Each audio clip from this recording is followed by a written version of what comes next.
Hey everyone, here I am showing you how to work with box plots and calculate outliers both by hand and on a calculator. This is from Khan Academy. I'm showing you already written out because it takes so long to do it. How you analyze this box plot here. You look at the lower bound, the lower extreme, and the upper bound, the upper extreme. Note those numbers and they should be present, and they are in this one, but they're not in option C, so that's not going to be a choice you're going to make.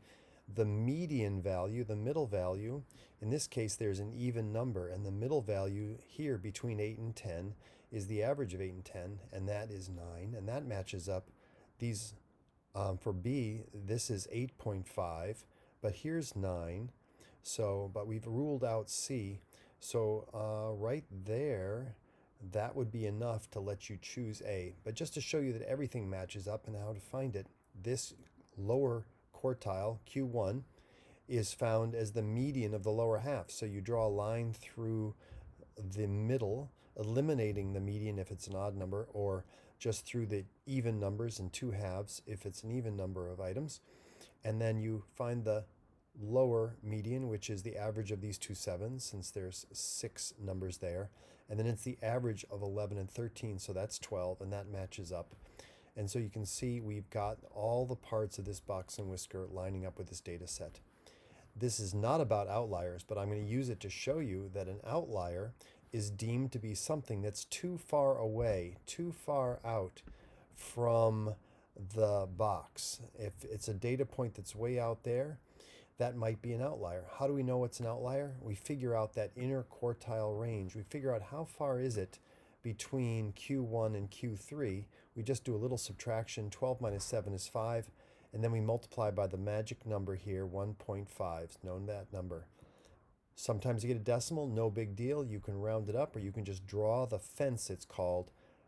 7.5 from 12 is out to 19. So the fence would be way out here at 19, so there are no outliers, okay? Then you would go 7.5 below 4, so you'd be way in negative territory there, and there's no outliers. So that's not going to happen in this data set.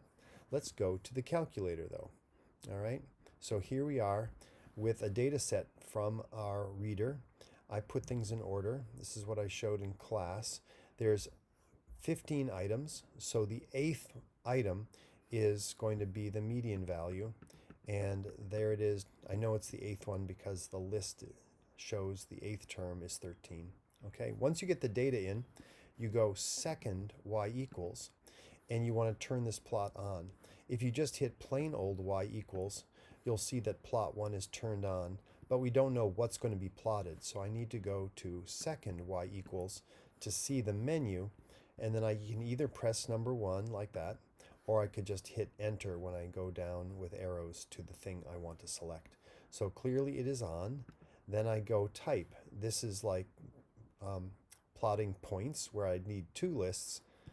This is like a connecting the dots, like a stock market thing. Again, I need X's and Y's. This is only one data, so I'm going to choose either this one or this one.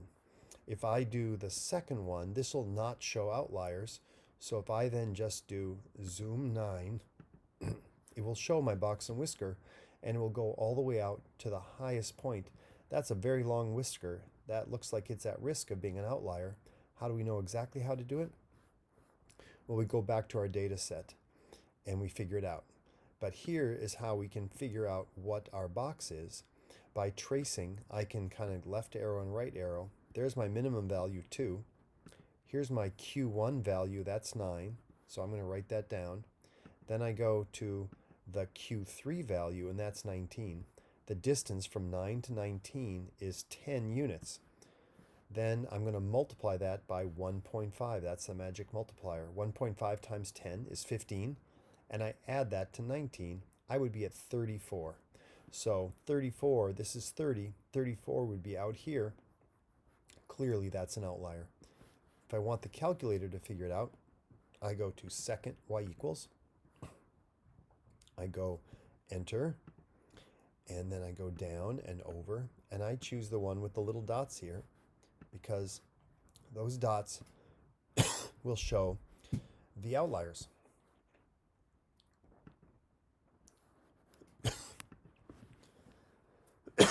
And there it is. So there's the box and whisker plot with the outlier. All right. Hopefully that will get you started.